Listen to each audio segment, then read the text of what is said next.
Chapter 12 Bhakti Yoga, the Yoga of Devotion. Arjuna said, in your opinion, who is better? A devotee who worships you, engaged in serving you, or one who worships the impersonal form? Sri Bhagavan said, in my opinion, the devotee who worships me with steady faith, always absorbed in me, engaged in my service, he is the best yogi.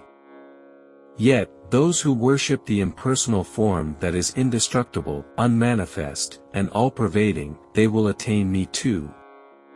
However, they will face more difficulties on their path and their progress will be slow. For embodied beings, the path of impersonal worship is a hardship.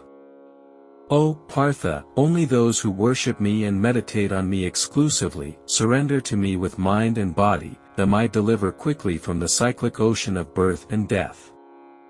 If you fasten your mind and intelligence to me, you will undoubtedly always live with me.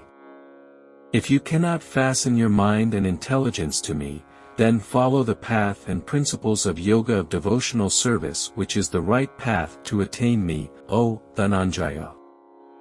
If you cannot follow the path of devotion, then work for me following my instructions. Even with this you will attain the stage of perfection. At least give up attachment to the fruits of your actions if you cannot work for me. By such self-control and detached work, be self-realized. If that is also not possible, then acquire knowledge of the self. Better than acquiring knowledge is meditation, and better than meditation is renunciation of fruits of actions, which brings peace through self-realization. Free from malice, compassion for all, equipoised in pain and pleasure, tolerant, content, determined, self-controlled, consistent in devotional service, mind and intelligence attached to me, these are qualities of devotees who are dear to me. He who never agitates anyone and is never disturbed by anyone, he who is unaffected by pleasure, fear, or distress, he is very dear to me.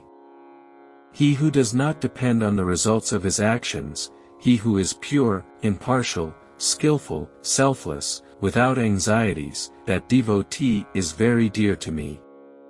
He who neither rejoices, laments, nor desires, he who renounces the auspicious and the evil, that devotee is very dear to me.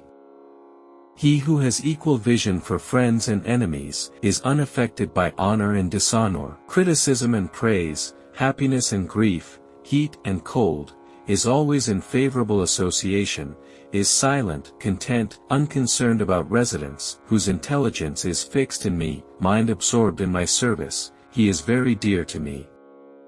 By following this path of devotional service faithfully and focusing on me as the ultimate goal, he becomes my most loved devotee.